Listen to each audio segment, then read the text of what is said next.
Dear faithful in Jesus Christ, today we have 2 pages.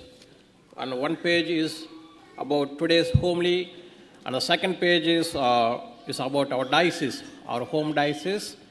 And because next week we are going to have a second Sunday collection for our home diocese.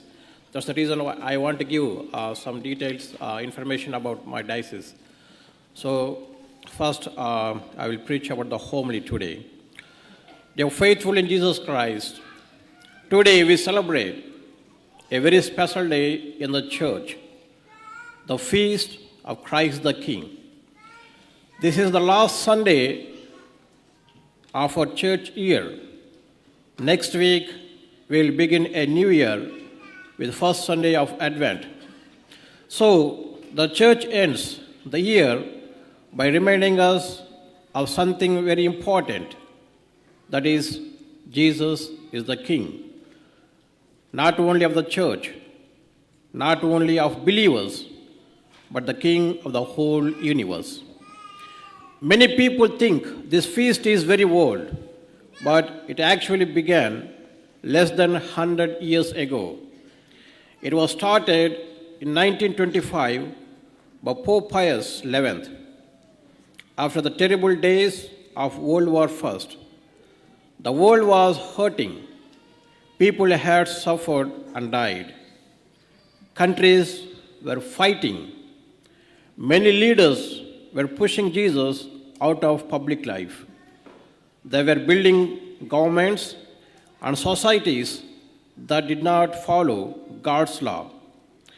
The Pope said that the world cannot have real peace unless people remember that Jesus is our true King. So, he created this feast to remind everyone that above all leaders and nations, Jesus Christ alone is King. But today's gospel may surprise us. If we are celebrating Jesus as King, why do we read about his death on the cross? Why don't we read about his glory or his second coming? The answer is simple. The cross is the throne of our King. When Jesus hung on the cross, people laughed at him. The leaders said, "If you are the Christ, save yourself." The soldiers mocked him too.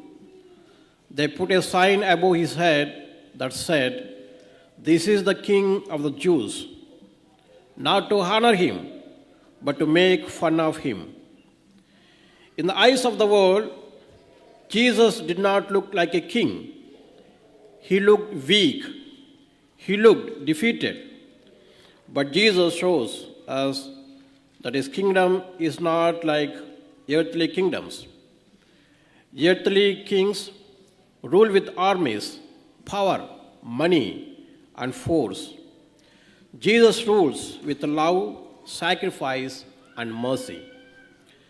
Next to Jesus were 2 thieves.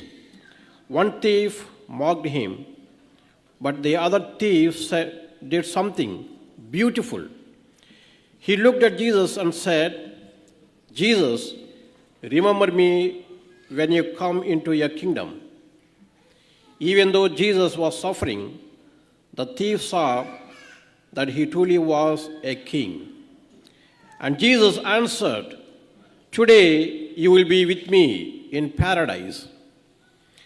Paradise is the garden of God, the place of peace and joy. So even on the cross, Jesus was opening the door to his kingdom. This shows us an important truth. Jesus is a king, but his kingdom is not of this world. His kingdom is a kingdom of love, peace, forgiveness, and eternal life. In the second reading, St. Paul explains who Jesus really is. He says that Jesus is the image of God, the new Adam, the perfect human. But Paul also says that everything, heaven, earth, angels, stars, All creation was made through him and for him. Jesus is not only human, he is also fully God. In him, all things hold together. This means Jesus is not just the king of a small group, he is the king of the universe.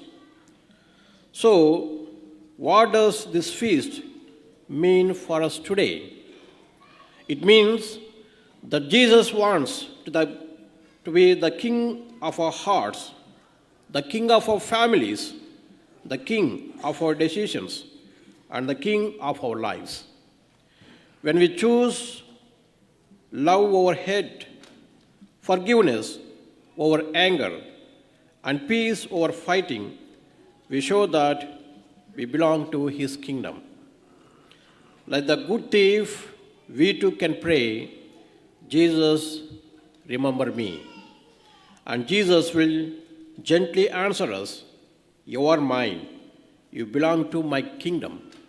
So, may we always walk with Jesus, our King, and allow his love to rule our hearts and our homes.